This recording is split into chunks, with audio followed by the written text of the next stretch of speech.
नमस्कार दोस्तों, राधे राधे, हरे कृष्णा।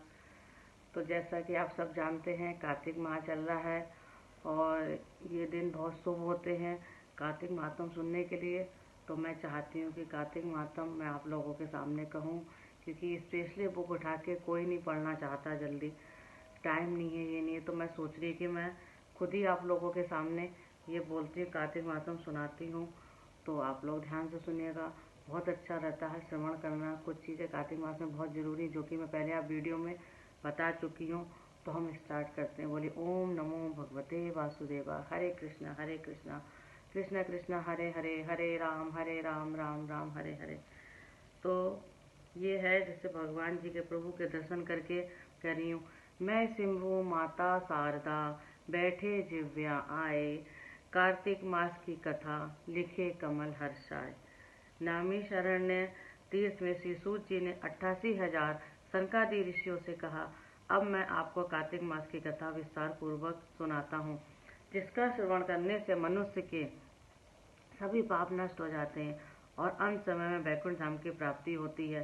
सूत जी ने कहा, श्री कृष्ण जी से अनुमति लेकर देव ऋषि नारद के चले जाने के पश्चात सत्यभामा प्रसन्न होकर भगवान कृष्ण से बोली, हे प्रभु, मैं धन्य हुई, मेरा जन्म सफल हुआ। मुझ जैसी त्रिलोक के सुंदरी के जन्मदाता भी धन्य है, जो आपकी 16,000 स्त्रियों के बीच में मैं आपकी परम प्यारी पत्नी बनी। मैंने आपके साथ नारद जी को वह कल्प वृक्ष आदि पुरुष विधि पूर्वक दान में दिया, परंतु वही कल्प वृक्ष मेरे घर लहराया करता है। यह बात मृत्यु लोक में किसी स्त्री को ज्ञात नहीं है। हे त्रिलोकीनाथ, मैं आपसे कुछ पूछने की इच्छुक हूँ। ये अब सत्यभामा जी कृष्ण भगवान से पूछ रही हैं। आप मुझे कृपा करके कार्तिक महात्म्य की कथा विस्तार पूर्वक सुनाइए, जिसको सुनकर मेरा हित हो और जिसके करने से कल्प मार्ग में आप मुझसे विमुख ना हो। सूत जी आगे बोले। सत्यभामा के ऐसे वचन सुनकर श्री कृष्ण ने कहा, हंसते हुए सत्यभामा का हाथ पकड़ा और अपने सेवकों को वहीं रोकने के लिए कहकर विलासयुक्त अपनी पत्नी को कल्प वृक्ष के नीचे ले गए। फिर हंसकर बोले, हे प्रिय, 16,000 रानियों में से तुम मुझे प्राणों के समान प्यारी हो। तुम्हारे लिए मैंने इंद्र एवं देवताओं से विरोध किया था। हे कांते, जो बात तुमने मुझसे पूछी है उसे सुनो। एक दिन मैंने, यानी श्री कृष्ण भगवान कहते हैं सत्यभामा से कि एक दिन मैंने तुम्हारी इच्छा पूर्ति के लिए गरुड़ पर सवार होकर इंद्रलोक जाकर कल्पवृक्ष मांगा। इंद्र द्वारा मना किए जाने पर इंद्र एवं गरुड़ में घोर संग्राम हुआ और गोलोक में भी गरुड़ जी गौ से युद्ध हुआ। गरुड़ की चोट, अब देखिए ध्यान से सुनिए, गरुड़ की चोट से उनके कान एवं पूंछ कटकर गिरने लगे। किनके? गौ के। जिससे 3 वस्तुएं उत्पन्न हुई।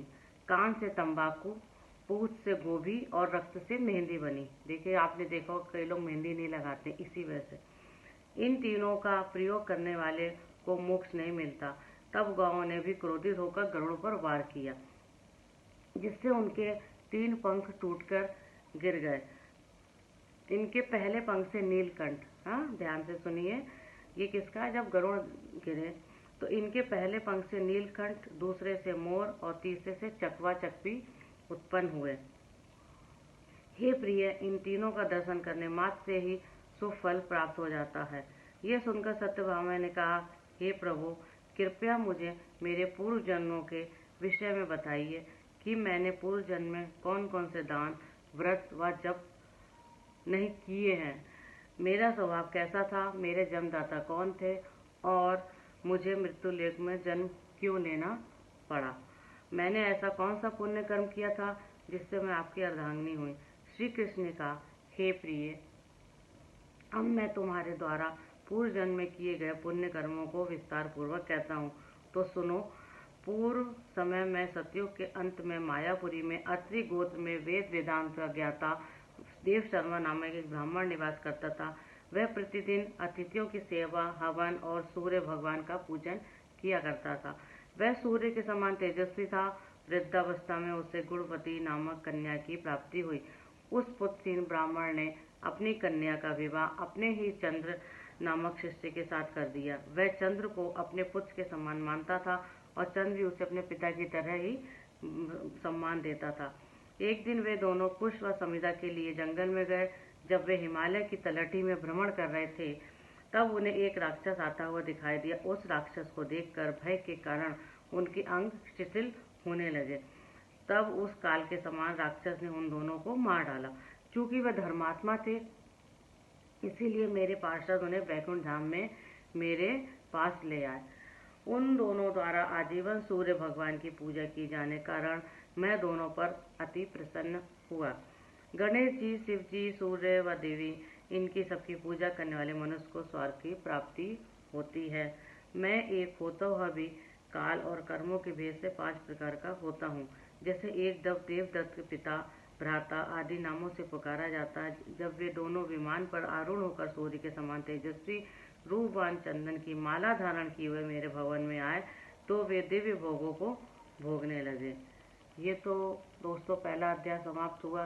कल मैं आपके सामने दूसरा अध्याय लेके आऊंगी। तो देखा आपने कैसे गौ और गरुड़ जी की लड़ाई हुई थी, जिससे मतलब जिन जिनके वार से उन लोग के अंग को क्षति हुई और किस किस चीज़ से क्या क्या चीज़ की उत्पत्ति हुई। तो उसका महत्व, उसको अपनाना या ना अपनाना, वो सब आपने इस कथा में सुना। तो बताइए दोस्तों, कथा अच्छी लगी? और अगर आप सुनना चाहेंगे तो मैं कल भी आगे कहूँगी। नमस्कार। हरे कृष्णा कृष्ण कृष्ण हरे हरे, हरे राम राम राम हरे हरे। ओम नमो भगवते वासुदेवाय। श्री लक्ष्मी नमाय, वासुदेव नमाय। ओम नमो भगवते वासुदेवाय। ओम विष्णु नमाय। जय लक्ष्मी।